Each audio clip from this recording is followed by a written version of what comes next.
Salam hörmətli həmkarlar, hər birinizi xoş gördük.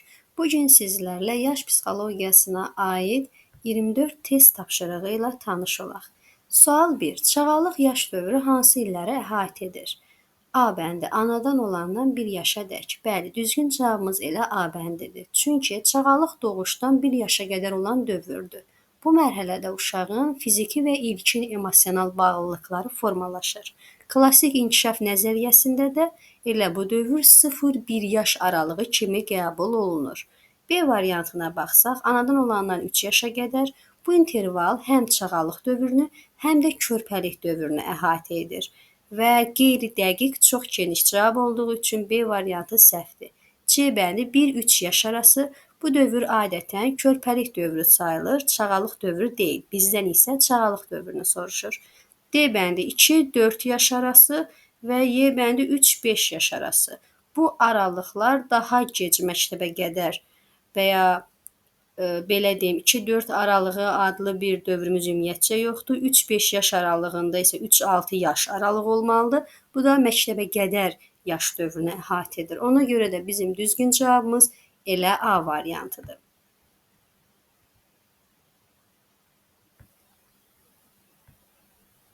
İndi isə gəlin keçək test 2-yə. Çağalıq yaş dövrünün əsas aparıcı fəaliyyət növü hansıdır? A bəndi rollu oyunlar, xeyr, rollu oyunlar 3-6 yaş arası, yəni məktəbə qədər dövrə xasdır. B bəndi nitqin formalaşması, nitqin kökləri çağalıqdan başlayır, lakin aparıcı fəaliyyət növü deyil, nitq əsasən 1-3 yaşda daha sürətli inkişaf edir. C bəndi əyani obrazlı təfəkkür, bu daha çox digər yaş dövrlərinə aiddir. Y bəndi ictimai faydalı fəaliyyət sistemi, bu tip sosial-iqtisadi fəaliyyət yeniyetmə və gənclik dövrünə aiddir. Bizim düzgün cavabımız isə burada D bəndidir, yaşlılarla bilavasitə emosional ünsiyyət. Çünki çağalıq dövründə əsas aparıcı fəaliyyətimizdir. Vygotsky və Elkolinin yanaşmalarında hər yaş mərhələsinin aparıcı fəaliyyət növü olur demişdik. Çağalıqda uşaq üçün ən mühüm fəaliyyət ana yaxud yaşlı ilə emosional əlaqədir. Baxış, gülümsəmə, səsə cavab, toxunuş. Bu əlaqə uşağın təhlükəsizlik hissini, ilkin sosial qavrayışı və emosional tənzimlənməni yaradır. Deməli, burada bizim düzgün cavabımız oldu D variantı. Keçək növbəti testimizə. Üçüncü testimizdə bizdən soruşulur ki, körpəlik yaş dövrü hansı illəri əhatə edir? A bəndi 1-4 yaş, 1-4 yaş aralığı deyilən bir aralığımız yoxdur. 4 yaş daha çox məktəbə qədər dövr əhatə edir və burada oyun dövrünə keçiddir artıq. B variantı 1-2 yaş çox belə deyim dar intervaldır. Körpəlik ümumi olaraq 1-3 yaş hesab olunur. Sonra C bəndi 1 yaşdan 3 yaşa qədər. Bəli, düzgün cavabımız C variantıdır. Körpəlik dövrü 1-3 yaş arasındadır. Bu dövrdə uşaqda motor bacarıqlar, ilkin söz ehtiyatı, özünə inam və mən anlayışını inkişaf etdirir. D variantı 1-5 və Y variantı 1-6 yaş aralıqları isə qeyri-dəqiqdir. Yəni, belə bir yaş aralığımız olmadığına görə D variantı da səhvdir. Deməli, bizim oldu düzgün cavabımız C variantı.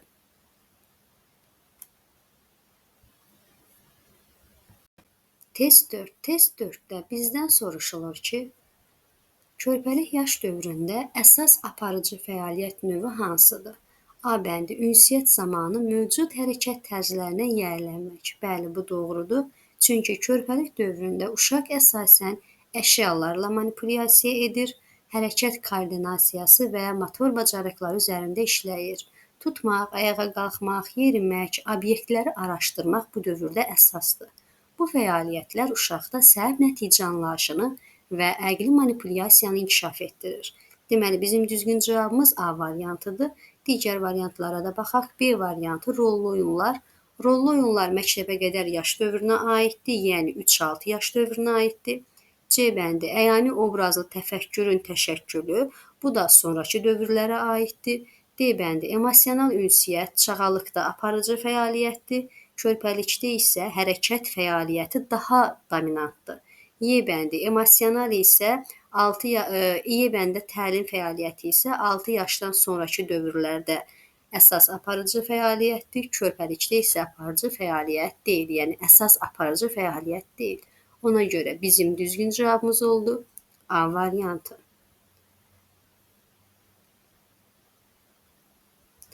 5-ci testimizə baxaq. Məktəbəqədər yaş dövrü hansı illəri əhatə edir? A variantı 1-3 yaş, xeyr, 1-3 yaş körpəlik dövrüdür. 3 yaşdan əvvəl hələ tam məktəbəqədər faza yaranmır. B bəndi 1-5 yaş, 1-5 yaş deyə yenə deyirəm, bizim bir yaş intervalımız yoxdur. Sonra C bəndi 3-8 yaş. Bu aralıqda da bir intervalımız yoxdur bizim. Çünki 1-3 yaş ayrı intervaldır. 3-6 yaş ayrı bir intervaldır. 6-10 yaş ayrı bir intervaldır. Sonra gəlir D bəndi 4-7 yaş. Burada da bir qarışıqlıq var. Çünki 3-6 yaşla 6-10 yaş arasındakı iki dövrü qarışdırıblar. Y bəndi 3 yaşdan 6 yaşa qədər, bəli, Y bəndi doğrudur. Çünki 3-6 yaş aralığı uşaq üçün oyun, təxəyyül və sosial rolların mənimsənilməsi dövrüdür. Bu mərhələdə dil, əyani obrazlı düşüncə və simvolik fəaliyyət intensiv surətdə inkişaf edir. Deməli oldu. Burada bizim düzgün cavabımız Y variantı.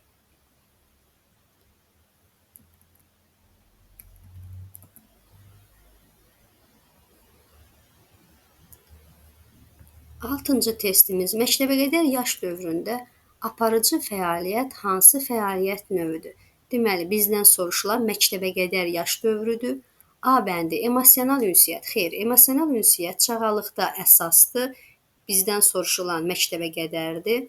B bəndi təlim fəaliyyəti. Təlim fəaliyyəti məktəb yaşında artıq aparıcı fəaliyyətdir.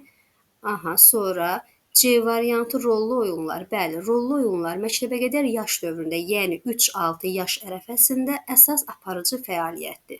Vygotsky-Elkoinin nəzəriyyəsində 3-6 yaşda simvolik rol oyunları artıq aparıcı fəaliyyətdir. Uşaq rol alaraq sosial normaları və qaydaları təcrübədən keçirir, dil və təxəyyülü inkişaf etdirir. Deməli, düzgün cavabımız C variantıdır. D variantına baxsaq, obrazlı fəaliyyət, bu da həmin dövrdə var, amma tam aparıcı fəaliyyət deyil. Y bəndi ictimai faydalı fəaliyyət, bu isə yeniyetməlik dövründə əsas aparıcı fəaliyyətdir. Deməli, bizim oldu düzgün cavabımız C variantı.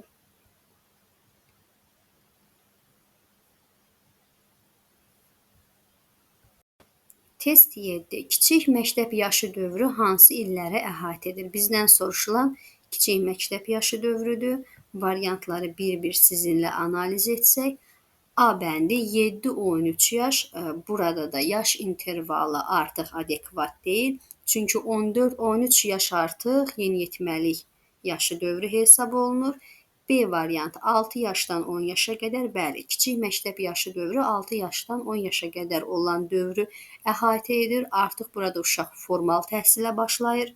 Diqqət, yaddaş, məntiqi təfəkkür və sosial davranış qaydaları sistematik olaraq formalaşır. Bu, ibtidai məktəb dövrüdür. Deməli, düzgün cavabımız B variantı. C variantı 3-7 yaş, burada da interval aydın deyil. Çünki burada 3-6 yaş məktəbə qədər dövrlə 6-10 yaş arası ikisi birlikdə qarışdırılıbdır. Yəni, məktəbə qədər yaş dövründən erkən məktəb yaşı dövrü qarışıq şəkildə verilibdir. D variantı 10-14 yaş, Y variantı 12-15 yaş. Bunlar da artıq sonrakı mərhələdir və bunlarda da orta məktəb və yeniyetməlik dövrü qarışıq şəkildə verilmişdir. Deməli, burada bizim düzgün cavabımız oldu B variantı.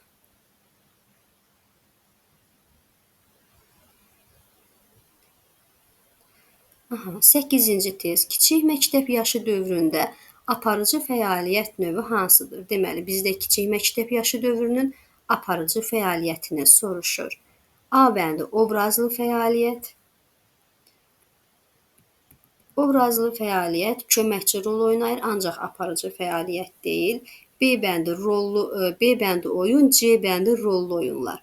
Bunlar da hələ var, amma aparıcı fəaliyyət deyil. Sonra D bəndi emosional ünsiyyət, emosional faktor vacibdir, amma aparıcı deyil. Daha sonra gəlir Y bəndi təlim fəaliyyəti. Bəli, Elkoni və Vygodskiyə görə kiçik məktəb yaşı 6-10 yaşdır. Burada formal təlim, məktəbdəki sistemli öyrənmə uşağın aparıcı fəaliyyətinə çevrilir. Bu fəaliyyətdə diqqət, əməli yaddaş, abstraktlaşdırma və problem həll etmə qabiliyyətinin formalaşmasına səbəb olur. Deməli, düzgün cavabımız oldu Y variantı. Təlim fəaliyyəti əsas aparıcı fəaliyyətdir. 9-cu test. Yeniyetməlik yaş dövrü hansı illəri əhatə edir? Bizdən soruşulan yeniyetməlik dövrüdür. A bəndi, B bəndi, C bəndi, Y bəndi. Bu yaş aralıqları daha çox erkən ya da çox geniş ya da qeyri-dəqiqdir. Məsələn, 6-12 yaş, 7-15 yaş kimi aralıqlar və ibtidaidən yeniyetməlik dövrünün qarışdırıldığı bir dövrdür. Düzgün cavabımız D variantıdır. Çünki yeniyetməlik dövrü 11-12 yaşdan 14-15 yaşa qədər olan dövrü əhatə edir. Adətən bu fizioloji dəyişikliklər, identifiklik anlayışı, axtarışı, mən subyektivliyinin kəskin şəkildə dəyişdiyi dövrü özündə əks etdirir.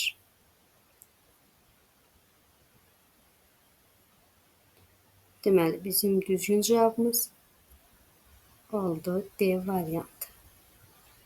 Keçək 10-cu testə. Yeniyetməlik yaş dövründə aparıcı fəaliyyət növü hansıdır? 10-cu testimizdə bunu soruşurlar. A bəndi təlim fəaliyyəti düzdür. Təlim fəaliyyəti də vacibdir, amma aparıcı fəaliyyət deyil. Bu zaman yeniyetmə daha çox sosial qrup fəaliyyətləri ilə daha çox maraqlanır. B bəndi ictimai faydalı fəaliyyət bəli düzgündür, çünki yeniyetməlikdə sosiallaşma, qrup daxilində rolun mənimsənilməsi, ictimai fəaliyyət və məsuliyyət hissi güclənir. İctimai faydalı fəaliyyət burada artıq yeniyetmənin cəmiyyətə qoşulma və sosial rolları praktikada sınamasını ifadə edir. Buna görə də düzgün cavabımız B variantıdır. C variantı rollu oyunların rolu artıq azalmaqdadır, əsas aparıcı fəaliyyət deyil. D variantı emosional ünsiyyət, emosional amillər mövcuddur, amma aparıcı fəaliyyət burada sosial aktivlikdən keçir. Y bəndi mövcud hərəkət tərzlərinə yiyələnmək, bu motor bacarıqlar daha erkən yaş dövründə formalaşır. Buna görə də bizim düzgün cavabımız B variantıdır. Gənclik dövrü hansı illəri əhatə edir? Deməli, gənclik dövrü ümumi şəkildə belə deyim ki, 15 yaşdan 25 yaş arasına qədər olan bir dövrdür. B variantı, deməli bizim düzgün cavabımız A variantıdır. B variantında 15-30 yaş yazıblar. 15-30 yaş artıq orta yaş həddinin sərhədinə çatmadı, yəni yaxınlaşmadı. Ona görə 30 yaş səhvdir. C, D, Y variantı da yenə digər testlərimizdə olduğu kimi adekvat intervalları özündə əks etdirmir. Deməli, bizim düzgün cavabımız oldu A variantı.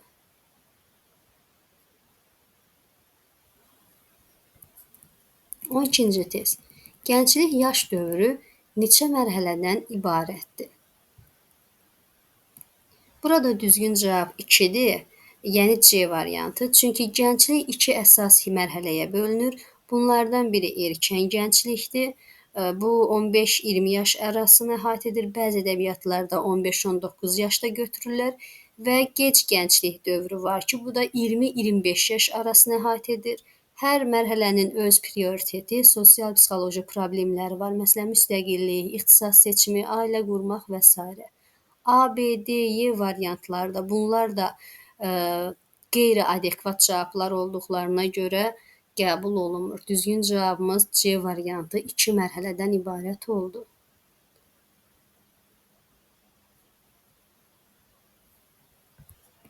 13-cü testimiz. Gənclər hansı amillərin təsiri altında formalaşır? A variantı bioloji, psixoloji, sosial, psixoseksual. A variantı doğrudur. Çünki gəncliyin formalaşması kompleksdir. Yəni burada bioloji tərəf var, yəni hormonlar, fizioloji dəyişikliklər, psixoloji tərəf var, şəxsiyyət, idrak, sosial tərəf var, ailə, məktəb, qrup və s. kimi. Bunların hamısının, yəni bu sadaladığımız amillərin qarşılıqlı təsiri nəticəsində baş verir. B variantı genetik, biotik, abiotik. Bu terminlər deməli həmin komponentləri əks etdirmir. C variantı fiziki, xronoloji, bioloji. Bunlar yalnız fiziki ölçü olduğuna görə digər aspektləri əks etdirmir. D, Y variantı da ümumi və yanlış kateqoriyalar olduğuna görə bizim düzgün cavabımız elə A variantıdır. 14-cü testimiz. Gənclik yaş dövründə əsas aparıcı fəaliyyət növü hansıdır? Variantları bir-bir analiz etsək, o zaman A variantından başlasaq. A variantı fəaliyyət sistemində ünsiyyət. Ünsiyyət vacibdir, amma aparıcı rolu tədris peşə götürür burada. B bəndi emosional ünsiyyət, emosional amillər mövcuddur, amma əsas deyil. C, Y variantı təlim və rollu oyunlar. Bunlar da öncəki yaş dövrlərinə aid olan əsas aparıcı fəaliyyətdir. D variantı tədris peşə fəaliyyəti. Bəli, D variantımız düzdür. Çünki gənclik dövründə peşə seçimi, təhsil və karyera istiqamətləri əsas prioritetdir. Bu fəaliyyət şəxsiyyətin sosial rolunun və iqtisadi fəaliyyətin formalaşdırmasına gətirib çıxarır. Deməli, düzgün cavabımız D variantıdır.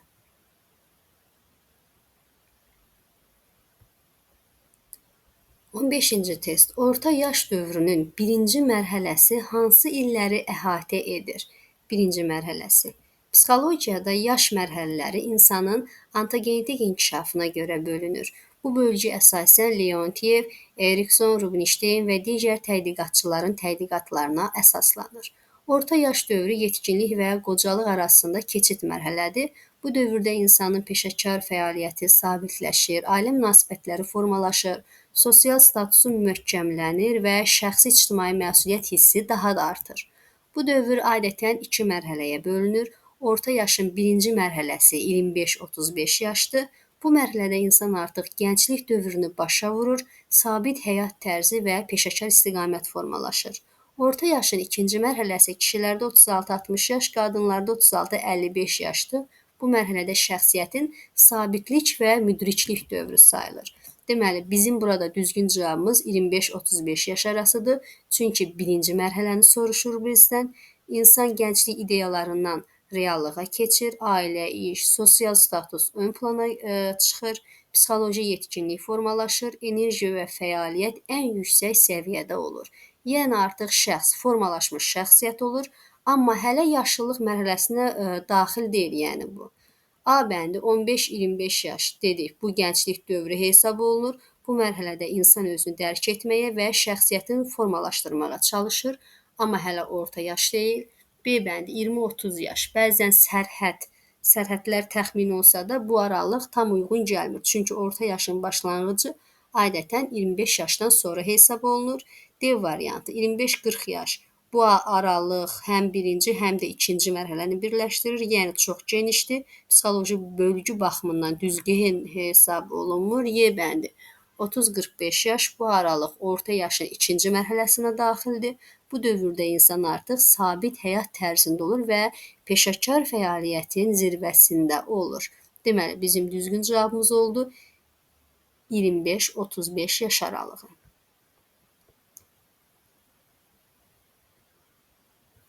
C variantımız.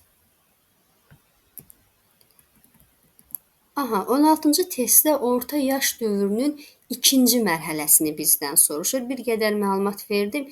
Yenidən bəzi nüansları xatırlatmaq istəyərəm.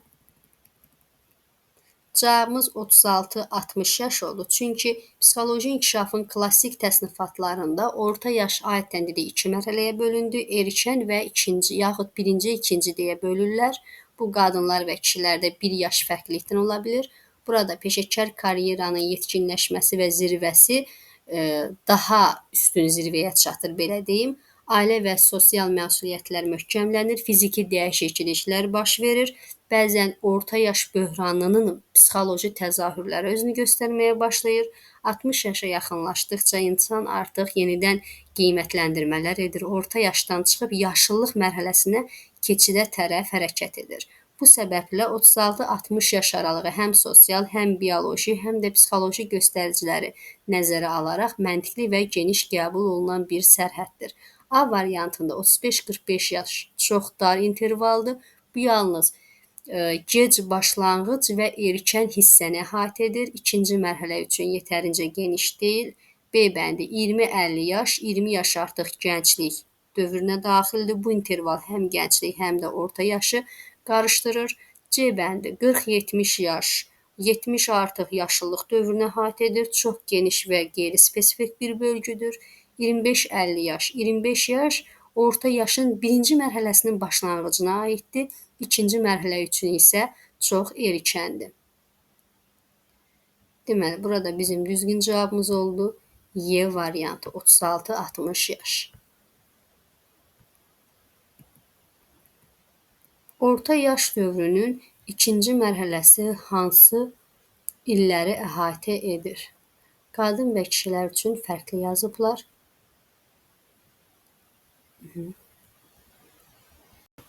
Bu testimizdə düzgün cavab B variantıdır.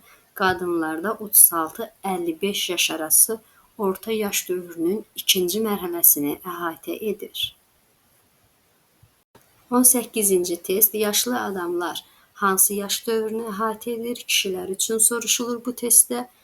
Həmin dövr 60-75 aralığıdır. Düzgün cavabımız D variantı. 19-cu testdə yaşlı adamlar hansı yaş dövrünü əhatə edir? Bu dəfə qadınları soruşur. Qadınlarda 55-75 aralığıdır. Düzgün cavabımız B variantı. Keçək 20-ci testimizə. Qocalıq yaş dövrü hansı illəri əhatə edir? A bəndi 60-75, B bəndi 65-80, C bəndi 70-85, D bəndi 75-90, Y bəndi isə 80-100 olaraq qeyd olunubdur. Bizim burada sual konkret olduğuna görə, yəni konkret qocalıq dövrünü soruşduğuna görə bizim aralığımız, intervalımız 75-90 yaş arasıdır. Ona görə də ən uyğun cavab D variantıdır. Çünki sual konkret olaraq qocalıq mərhələsini soruşur və elmi pedaqoji təsnifatlarda bu mərhələ adətən 75-dən başlayır və 90 yaşa qədər davam edir. D variantı. 21-ci sual. Uzunömürlük yaş dövrü hansı illəri əhatə edir? A bəndi 90 yaşdan yuxarı, B bəndi 100 yaşdan yuxarı, C bəndi 90 yaşdan 120 yaşa qədər, D bəndi 70 yaşdan yuxarı, Y bəndi isə 75 yaşdan yuxarı deyə soruşulur. Uzunömürlük 90 yaşdan yuxarıdır. Düzgün cavabımız A variantıdır. Çünki bu ayrıca bir kateqoriya sayılır. B variantı 100 yaşdan yuxarı, yəni belə bir bölgümüz yoxdur. C variantı 90-120 yaş, belə bir intervalımız da yoxdur. D, Y variantı isə çox aşağı yaş həddidir və yəni uzunömürlük üçün çox aşağı yaş həddidir və səhv kateqoriyadır. Buna görə də bizim elə düzgün cavabımız A variantı olur. Keçək 22-ci testə. Nitqə yiyələnməyə hazırlıq mərhələsi hansı dövrdə baş verir? A bəndi 5 aydan 15 yaşa qədər, B bəndi 6 aydan 17 yaşa qədər, C bəndi 2 aydan 11 aya qədər, D bəndi 8 aydan 18 aya qədər, Y bəndi 10 aydan 18 aya qədər. Nitqə yiyələnməyə hazırlıq mərhələsi 2 aydan 11 aya qədər olan dövrü əhatə edir. Bu mərhələdə artıq 2-3 aylıqdan başlayaraq uşaq fərqli səslərə reaksiya verir. 6-9 ayda qığıldama və səs intonasiyaları göstərir. 11 aya qədər uşaq sözlərə, səs ritminə və danışıq tələffüzünə hazırlıq göstərir. Burada bizim düzgün cavabımız C variantıdır. A variantı 5 aydan 15 aya qədər səhvdir. Bunları, yəni A, B, D, Y variantı ya gec olaraq qeyd olunubdur və aralığı, belə deyim, intervalı yüksək götürüblər. 2-11 ay aralığı ilkin səs və qığıldama mərhələsinin ən yaxşı mərhələsi hesab olunduğuna görə elə bizim düzgün cavabımız C variantı olur.